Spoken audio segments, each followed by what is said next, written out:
Day and happy Valentine's Day, everyone. I hope you've had a wonderful day.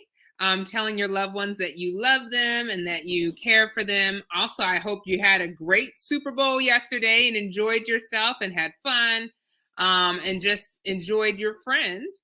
But today we're going to be talking about nutrition. Yes, of course, you're like, really, Dr. Shelley, nutrition?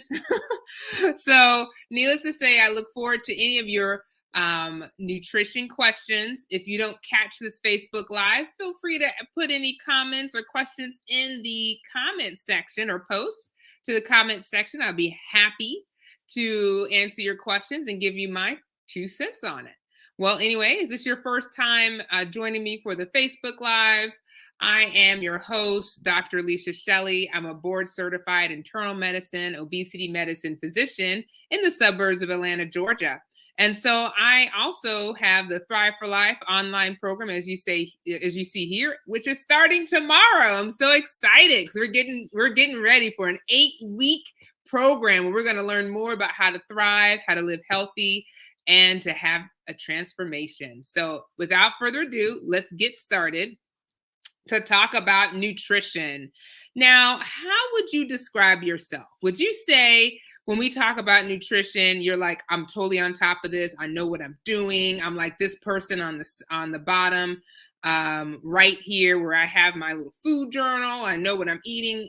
Or are you like this other lady here where it's like, oh God, I can't close my mouth. Everything I see, I eat. I see, I eat it. Like there's nothing that I can do to stop myself. Or if you're like this person on the top right, where your hands are just handcuffed, where you're like, oh my gosh, I feel so overwhelmed sometimes eating because I don't eat the right things and it's just frustrating. But needless to say, today we're going to talk about what are some healthy habits, what are some healthy ways that we can eat without feeling that handcuffed, okay? Now, the first step is, how do you choose your diet or what type of diet to choose? The one secret I tell people is that studies show that majority of the diets that are out there, you lose weight. But the question is, which diet can you stick to? Which diet works for not only your lifestyle, which diet works for you?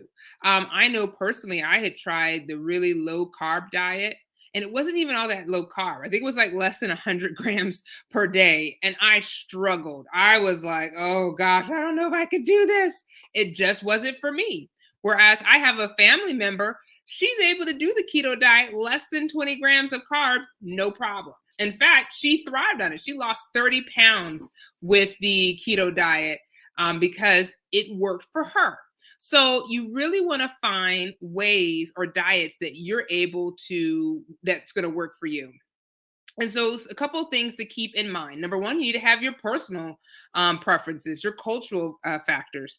If you're somebody who you always eat rice and tortillas, it may be a big stretch to say, look, no more rice, no more tortillas, because this is what you're used to. And so you may just say, hey, instead of saying never again, I may just say maybe not as much. So you would just limit that if that's the case. Also looking at your medical conditions, like do you have high blood pressure? Do you have diabetes?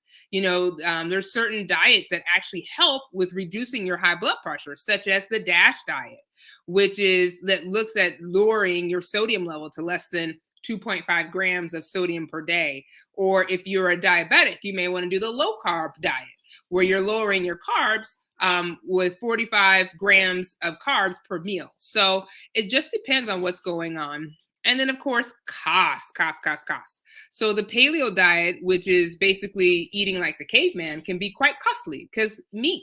You're eating a lot more meat. You're eating a lot more vegetables. And of course, we all know recently with inflation that meat has gone up. And so that could be a little bit costly for the budget. So you want to be able to find a diet that works for you, that you're able to stick with. Because what you can be consistent with will help you to thrive in the future and continue to lose weight. So let's get into it. The do's and don'ts of healthy principles. So do number one, eat healthy proteins and fats. So as you see in this picture, we have plant-based protein and we have animal-based protein. And a lot of times we kind of focus a lot on that animal-based protein, but I would recommend also incorporating some plant-based proteins, some lentils, some garbanzo beans, some tofu, balancing that out so that it's not that you're only eating meat. Also trying lean meat if you're eating meat, eating turkey, eating chicken, eating fish. These are other ways that are more leaner than eating your heavier saturated fat like pork and things of that nature. Also, incorporating vegetables, leafy greens, fruits, berries, nuts, legumes, whole grains. These are all very healthy and they actually help fill you up. You're not as hungry when you eat them. A lot of times we kind of skimp on the vegetables and prefer our starches or our carbs and our meats, but you definitely need a balance. Eating vegetables, and we'll talk about this, the complex carbs actually helps with your digestive system so that you're having a regular bowel movement.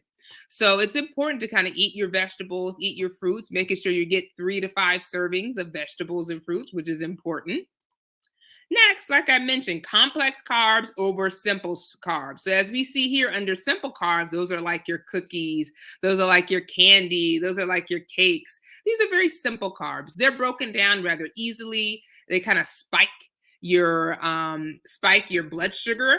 Whereas the complex carbs are digested a little bit slowly. And sometimes, because if you think of fruit and vegetables, they have cellulose, which is the component of the sugar of the different fruits and vegetables, and it's not really broken down as well in the body, and so it gets cleaned out through the gut.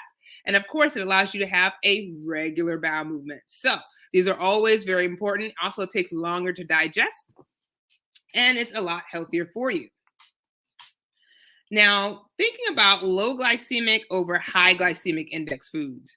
Now, if you are somebody who is a diabetic, you notice that certain fruits will just shoot your sugar up. These are what you describe your high glycemic index food. These are your watermelons, your pineapples. These are foods that are like whoosh, whoosh, it's going up. But if you look at your low glycemic index, these are foods that don't shoot your sugar up as much, and these are like your strawberries, your raspberries, and they actually help. They actually are, because they have less sugar. They allow you not to shoot your sugar up. So these are important. So choose low glycemic index over high glycemic index. Next, focusing on high fiber versus low fiber. Like I said, fiber is important, especially if you're want to clean out your system. But then also it helps you not to feel as hungry because you have so much fiber. So it's important to focus on high fiber foods, high fiber foods. Next, unprocessed versus ultra processed foods. Now, as you see in this picture, you have real foods like your oranges, and they become processed when you make like these little orange slices in the little cups, the fruit cups. Or if you have even regular chicken breast, if you take that chicken breast and put it into deli slices, that's more processed. So what they found as far as doing studies looking at ultra processed versus processed foods is that when a group of people start to eat a lot of ultra processed foods, they gradually start to gain weight. And when they switch those same group of people to processed foods, they actually gradually lost weight. So what it shows is that the ultra processed foods have a little bit more in them than just that regular processed food. And to prove my point, let's go to the next slide. So let's look at this canned peaches here. So you have your peach where it has one ingredient, the peach, 55 calories, 3.5 teaspoons of sugar, 0 grams of sodium, one peach. But you could take this same peach and incorporate it into canned peaches, right? How many of us have had canned peaches? I know I have, where it has all the little the syrup in it, and it's really good. Well, that canned peach has 4 ingredients in it. And so that leads to it leads to 5 teaspoons of sugar. It's actually more calories than the peach, and it has more sodium.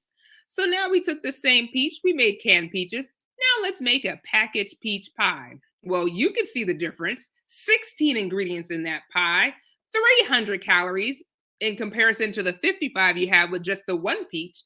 And then on top of that, 6 teaspoons of sugar and 350 grams of sodium. So the peach pie would be considered your processed food, where your real food is the peach.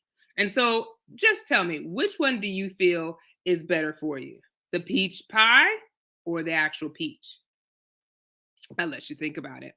And because I want to just nail this point a little bit longer, let's look at your apple. So if you look at the apple, it's unprocessed. But if you have applesauce, it's minimally processed. If you go to apple juice in like the little carton, highly processed. Then you get your fruit roll-up apple, even more highly processed. And then you get your gummy bear, ultra processed. So the food we're going to want to stay away from is going to be your ultra processed food. That's going to be the food that's going to have the more impact and allow you to gain more weight. So let's go to our don'ts. Limit highly processed foods. And the top 10 worst processed foods are your chicken nuggets, your hot dogs, your fake cheese, Lunchables, Spam. All of these are very highly processed foods that you want to avoid in your diet. Now, let's talk about limiting our energy dense beverages. Now, how many of us really like diet soda? Oh, I love diet soda. When I was in residency, I got hooked on Diet Pepsi. Even though I'm from Georgia, I got hooked on Diet Pepsi, and I love a good Diet Pepsi. But I had to realize that this Diet Pepsi was going to be the death of me, because there's so much in the Diet Pepsi and the Diet Coke that we're not even aware of, or even the diet drinks. A lot of times we go from where we're drinking lots of sodas, and then we're like, hey, well, I'm drinking diet, so it must be good for me. But is it? Let's go to the next. Let's go to see how diet soda affects your body. Well, number one, it increases your risk of metabolic conditions. So heart disease, dementia, stroke, liver problems, diabetes, obesity. Because although it may be diet, 0 grams of calories, and you may look 0 carbs, it has an artificial sugar that still has to be broken down by the body. So it really makes a difference. And as you can see here, we have the different reasons on what happens to the body of diet soda. So in a nutshell, I want us to focus on the quality of the food that we eat instead of the quantity of food that we eat. A lot of times it's difficult. We crave these different sugars. And you know what? Even if we got our body used to eating just more healthier fruits and vegetables, you may find when you actually do eat a donut, you're like, oh, this is too sweet. Like you see the taste because your body will change. So remember this: quality versus quantity. Quality versus quantity with your food choices.